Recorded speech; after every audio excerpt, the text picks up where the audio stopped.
Olá, estamos em mais um capítulo, mais um episódio do nosso Conexão Japão. E hoje eu quero falar sobre um assunto que está pipocando aí. Nós brasileiros estamos percebendo esse assunto, mesmo quem para quem não é tão ligado à política, ao que acontece aqui no Japão, mas a gente tem percebido isso mesmo para quem não é tão antenado assim sobre assuntos que envolvem estrangeiros aqui. E aí, só de falar isso, o que que salta aí em você? O que que você tem visto? Como você tem se sentido, sobre esses assuntos que permeiam estrangeiros estarem no Japão, morando no Japão, sobre o posicionamento de certos políticos, de certos, governadores, de certas pessoas que falam sobre estrangeiros. Eu queria ler aqui um post, uma coisa muito breve. Eu vou deixar aqui em algum lugar, não sei se desse lado desse, para vocês saberem de onde eu tirei, do que eu estou falando. Eu tirei da alternativa. Esse post foi do dia 27 de janeiro e diz assim: novo governador de Fukui diz ser contra a aceitação de estrangeiros. O Japão é uma nação de etnia única. E eu queria destrinchar um pouco do que tem por trás dessa fala. Todo tipo de posicionamento que a gente tem e não posicionamento, todo comportamental, a forma como a gente se comporta, a forma como a gente não se comporta, vem de algo anterior, vem do nosso mundo interior, vem dos nossos campos mentais, emocionais, energéticos e espirituais. Quando então a gente fala de qualquer tipo de comportamento, é necessário a gente ir numa camada muito mais profunda do que tem anterior a esse tipo de comportamento. O que tem por trás será dessa fala. Mas antes de ir em busca disso, de como eu percebo, e a gente fazer essa reflexão e expandir aqui de uma forma, tendo o olhar anterior a esse comportamento, um olhar energético espiritual, para ter esse ganho de consciência, eu queria que você percebesse como que esse assunto pega em você. Como que isso chega em você? Como ele te toca, esses assuntos? Você fica indignado? Se sente injustiçado, revoltado, com raiva, com ódio, com frustração, com tristeza, com tudo isso misturado? O que que você sente? E quais são as narrativas que vêm em relação a esses assuntos sobre estrangeiros no Japão, sobre os posicionamentos de certos governadores políticos em relação a estarmos aqui? Às vezes vem uma narrativa, eu vi muitas pessoas, eu tenho acompanhado alguns posts sobre esse tema, né, sobre estrangeiros morar aqui e como esses políticos têm se comportado. E eu percebo algumas narrativas muito comuns, como, por exemplo, vamos parar de trabalhar e vamos ver eles se fuderem, vamos ver eles começarem a perceber, reconhecer que quem faz o Japão são os estrangeiros, é a mão de obra estrangeira. E aí a gente pode explorar muita coisa no sentido de navegar por trás dessas narrativas também, dessas dores que são acionadas, porque tem um propósito maior de serem acionadas essas dores, esses incômodos, essas revoltas, essas emoções, essas sensações e esses tipos de pensamento e esses tipos de narrativa. Tudo tem um propósito de existir. Primeiro a gente precisa começar daí. Tudo que acontece acontece por algo maior, por um propósito maior. É muito interessante, a gente fala assim, nenhuma folha da árvore cai sem a permissão de Deus. Só que quando acontecem essas coisas, a gente não consegue ir em busca do que será, qual é o propósito maior, além daquilo que a gente pensa que é para a gente ir embora mesmo, é para a gente arregaçar esse Japão, falar um monte de coisa. A gente vai, às vezes, acha esse propósito maior através da trilha da dor. E a proposta aqui é ir para a trilha da consciência, porque a gente encontra as respostas e propósitos quando a gente vai na trilha da dor, mas quando a gente percorre uma trilha de consciência, a gente chega em outro lugar. Claro que a trilha da dor quer sempre nos levar para a consciência, mas isso é papo para outro episódio. Porque é a dor que move, é a dor que, o incômodo é a dor que gera movimento para a gente encontrar essa expansão. Mas isso é papo para aprofundar em outro episódio. Então vamos lá. Quando a gente fala que ele não aceita, né? Esse governador fala, né? Que ele não aceita os estrangeiros. O que que tem por trás dessa não aceitação? O que será que dentro, e aí a gente está falando do governador, mas a gente está falando de tudo, de todas as coisas que a gente não aceita. O que tem por trás de uma não aceitação de alguém que é diferente? Porque no caso, ele diz, o Japão é uma nação de etnia única. Então percebe isso. O Japão é uma etnia única que ele vê, ele enxerga. Então, se eu aceito os estrangeiros, se eu aceito qualquer estrangeiro, eu vou estar tirando esse lugar de único. E aonde esse lugar único me coloca? Aonde esse lugar único eu tenho a ideia inconsciente de que ele me leva, de que ele me afirma algo, de que ele me coloca em um lugar. E além disso, quando a gente aceita que o Japão não é um lugar de etnia única, quando a gente aceita que existe a diversidade, que não é o único só, algo unilateral, mas sim existe uma pluralidade, o que que talvez há um medo de se perder? O que por trás há um medo de se misturar e se perder? O que por trás existe uma insegurança e um preconceito, que é um conceito pré-estabelecido, que se eu me misturo, me perco, ou se perde, ou os dois, ou acaba. O que será que por trás ele, no grau de consciência que ele está tentando preservar? E aí a gente vai para um lugar mais profundo de consciência.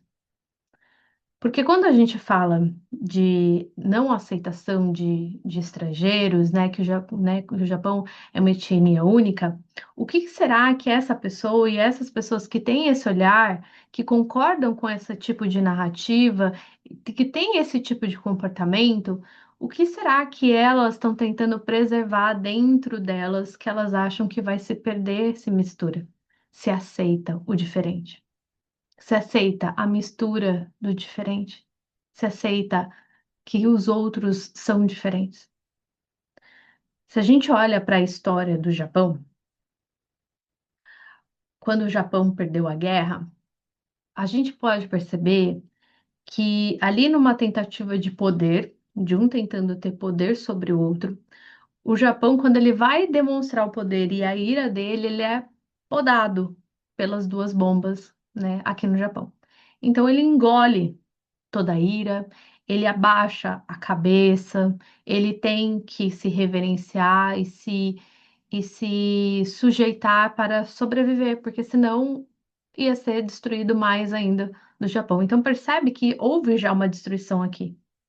Isso, querendo ou não, gostando ou não, entendendo ou não de espiritualidade, compreendendo o mundo energético e espiritual profundamente ou não, fato é que a gente sabe que aconteceu a guerra, que as pessoas aqui viveram duas bombas e devastou tudo. Não todo o Japão, mas morreu muita gente, perdeu-se muita coisa material, perdeu-se pessoas.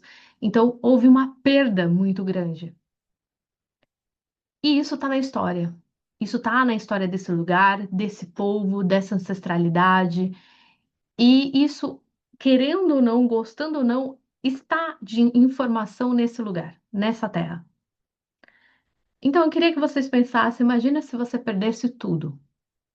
Você, mesmo que você não perdeu sua casa, você não perdeu os seus, mas você perceber que a sua pátria está sendo destruída.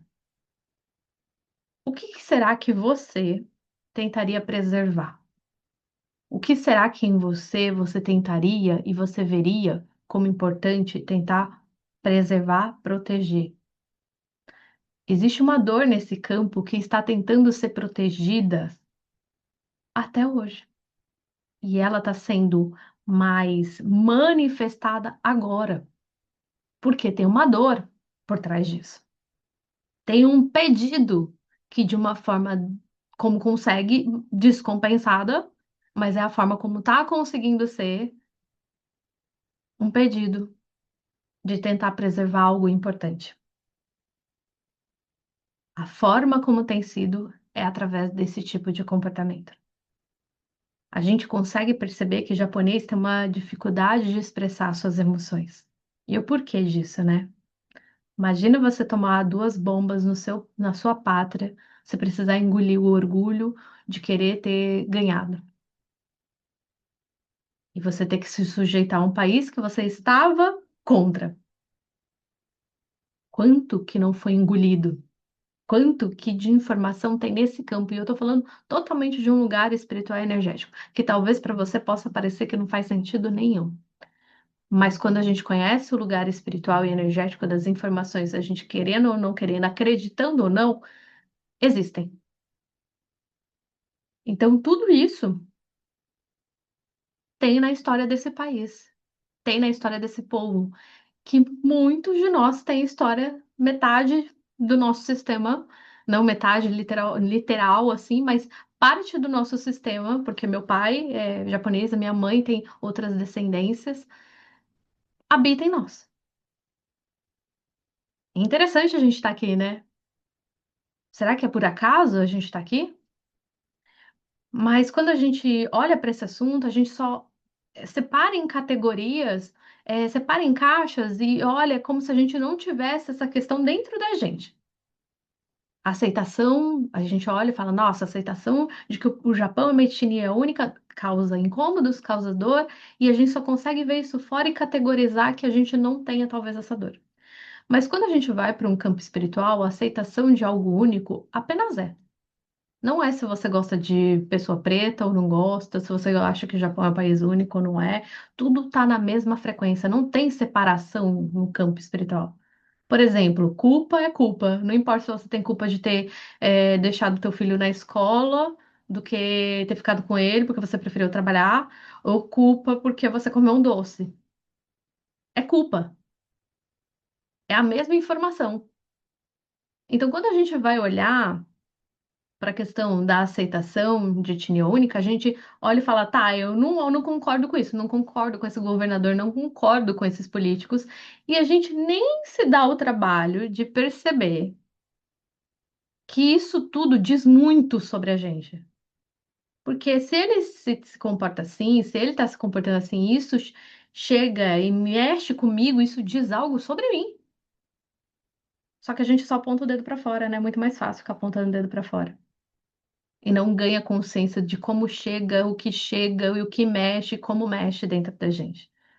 E aí, quando a gente fala que nada é separado no campo energético e espiritual, e eu não estou falando aqui de religião, não estou falando de nada, estou falando de energia, de informação, de espiritualidade livre, porque somos seres espirituais vivendo uma experiência terrena passageira, né? Todo mundo concorda que uma hora a gente vai morrer e esse corpo vai ficar, né? Então que a gente fala, acharam um corpo, não acharam alguém, né? A gente sabe que é alguém, mas a gente fala o corpo porque aquela pessoa não habita mais aquele lugar.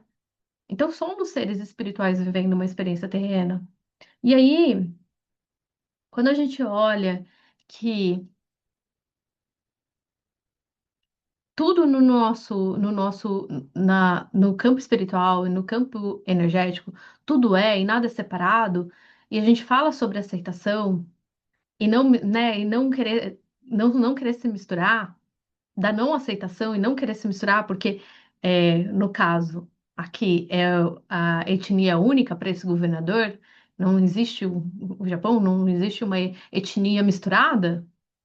A gente também está falando de toda a não aceitação que a gente tem sobre se misturar alguma coisa. Só que a gente não percebe isso.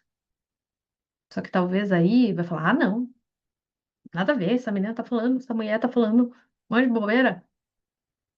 Aí já sobe uma revolta, sobe uma indignação, para o vídeo, não assiste mais. Mas tudo é informação e nada é separado como a gente separa aqui. Então, quantas vezes a gente não olha para a cara de um brasileiro? Eu não tô falando que a gente tem que sair aí sorrindo para todo mundo, porque a gente não faz isso nem no Brasil. Mas eu tô falando quantas vezes a gente não se abre, não aceita a diversidade, não olha porque a gente tá ferido também, a gente tá orgulhoso demais de achar que a gente é superior, que nem essa pessoa tá na dor, se sentindo superior. Aí a gente vai lá, aponta o dedo pro homem, mas não percebe que a gente também faz coisas não não nessa linha, nesse assunto, mas em outra linha, mas vem da mesma informação. Quantas vezes você olha aí para um brasileiro e vira a cara? Quantas vezes você nem quer trabalhar com um brasileiro porque, ai, Deus me livre trabalhar? Percebe a separação? É o mesmo processo que ele está querendo fazer, se separar. Por quê? Porque tem uma dor aí. Tem uma dor dentro da gente. Por mais que a gente não faça isso com um japonês, porque muitas vezes a narrativa de muitos brasileiros, e era até a minha, prefiro trabalhar com japonês do que trabalhar com brasileiro. Mas eu estava falando da minha etnia, da minha raça, das minhas raízes também, brasileiras. Que por mais que às vezes você tenha pai e mãe japonês, você às vezes nasceu no Brasil. Ou mesmo que tenha nascido aqui, você tem influências do Brasil. Então percebe que quando a gente olha pra gente, aí a gente fica mais humilde, ou fica revoltado, ou fica indignado, ou fala, o papo não é muito assim. Porque é muito fácil a gente querer responsabilizar o outro, e eu não estou falando que o outro não possa ser responsabilizado, que a gente possa perceber certos preconceitos. Eu não estou falando disso, esse não é o ponto. O ponto é olhar como que chega pra gente. Como que isso mexe com a gente? O que será que isso está querendo dizer pra gente? Porque a gente poderia estar em qualquer outro lugar e ter nascido em qualquer outra família. Por que que será que a gente nasceu justo na nossa família, ou ter casado com uma pessoa que tinha essa descendência, ou ter conseguido um trabalho aqui e ter vindo para cá? Para quem não é descendente ou não casou com alguém que tenha descendência. De todos os países do mundo, vem para cá. Ou nasce aqui, ou vem morar aqui, ou vem passar aqui. Tudo tem um porquê maior. E estarmos aqui nesse país, nesse momento, onde as pessoas, os japoneses, estão dando voz para essas dores, é muito importante a gente olhar como que chega dentro da gente, como isso nos toca, o que que salta dentro da gente. E o quanto a gente também faz isso de uma outra forma. Só que às vezes a gente nem para olhar e perceber que essa separação que a gente faz dentro da nossa própria comunidade é a mesma coisa que ele também está fazendo. Ah, Carol, mas é diferente. Não é diferente. A gente também está se separando. Será que isso não é um convite para a gente perceber as facções que a gente faz dentro da gente? Coisas dentro da gente, às vezes, que a gente mesmo não aceita, né? Nem em relação, às vezes, só que é muito real isso acontecer com outro brasileiro. Prefiro trabalhar com japonês. Não olha para o brasileiro nem vê. Ou se. Por quê? Porque starta dores dentro da gente quando a gente vê outro brasileiro. Starta o nosso orgulho de sentir uma porcaria ou querer mostrar para ter para ser. Que a gente vem aqui com muitas dores para o Japão, né? E a gente nem sabe. A gente acredita que a gente faz as malinhas de coisas físicas e a gente imagina que a gente não faz uma malinha trazendo todas as dores que coisas mal resolvidas. A gente faz essa mala e essa mala tá aí até agora para a gente poder abrir, não como uma forma de acusar, e a ideia que não é acusar, é a ideia de expandir consciência, da gente olhar e poder curar isso. Porque quando a gente cura aqui dentro, como tudo é conectado, isso deixa de ter um peso. Imagina você num tabuleiro, você tá aqui, separando, e você começa a vir para cá para não separar. Começa a fazer um movimento no campo, no lugar, no jogo da vida. Então, que tal começar a olhar o que dentro de você separa e não quer misturar? Não quer estar com outros brasileiros, porque eu vou me misturar com brasileiro? Não, nem olha, nem se abre, não se dá nem a oportunidade de, porque tá tão vestido na armadura, na guerra, na fuga ou na luta de ter que se proteger ou lutar, na sobrevivência, que não consegue ter presença realmente porque tá na dor.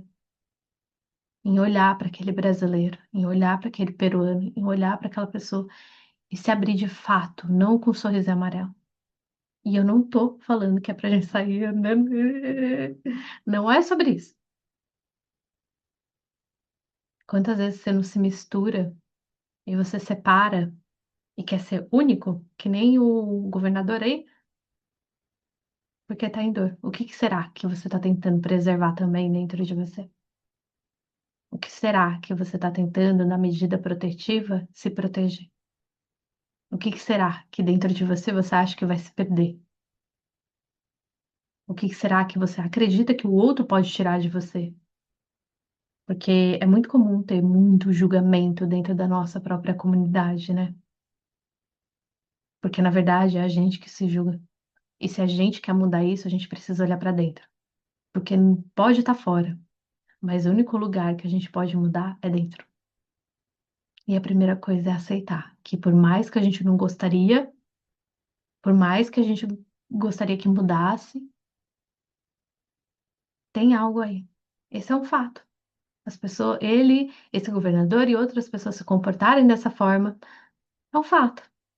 E o que que eu posso fazer? O que que está dentro da minha função fazer? É olhar para dentro. Porque é só nesse lugar que a gente consegue mudar. E é tão difícil, né? A gente quer às vezes tanto mudar o outro, tanto mudar o governador, o político, não sei o quê, mas a gente não percebe quanto que é difícil a gente mudar uma coisa dentro da gente, né? É, então. Mas é só nesse lugar que a gente tem a função e a potência. E só aí é o nosso lugar de mudar alguma coisa dentro da gente. E aí, de fato, que quando a gente muda, a gente mexe nesse campo porque a gente acaba deixando de contribuir espiritualmente, energeticamente para um lugar de facção. Que facção é separação. Então, o que que dentro de você separa ainda? Você não quer se relacionar com os outros brasileiros? Tem ranço de brasileiro. Aí quando vê, quer se mostrar, quer sentir porque tem uma dor aí. Tem várias dores aí. Que tal começar a olhar para elas? Que tal começar a perceber o que dentro de você julga como errado e não assume, não expressa isso para o mundo? Porque você facciona, porque você separa. Ai, não pode ser assim, ai, não pode falar assado, ai, a pessoa não pode se comportar desse jeito. Percebe? São tudo facções que nem o governador tá querendo fazer. Aí quando a carapuça serve, aí a gente fala, nossa, é verdade. Então, quais coisas dentro de você te chama para você não faccionar, para você integrar, para assim se tornar um único integrado com cada parte diferente que existe dentro de você, que você separa? Porque a gente faz isso não só você, mas eu e toda a humanidade faz. Porque tem dor. Quando existe dor, a gente facciona. E a ideia desse vídeo é trazer consciência para que você possa começar um processo de voltar para dentro, para escutar essas partes, escutar essas dores e não faccionar. E ir para a integridade, o integrar. Porque só assim a gente é livre. E só assim a gente aceita o outro, o diverso, o diferente, porque a gente fez esse processo dentro da gente, com os nossos pedacinhos, com as nossas partes. O outro sempre é um espelho para mostrar o reflexo de nós mesmos. Então, o que que esse governador e esses políticos refletem em você? O que que ele quer mostrar sobre você? É isso.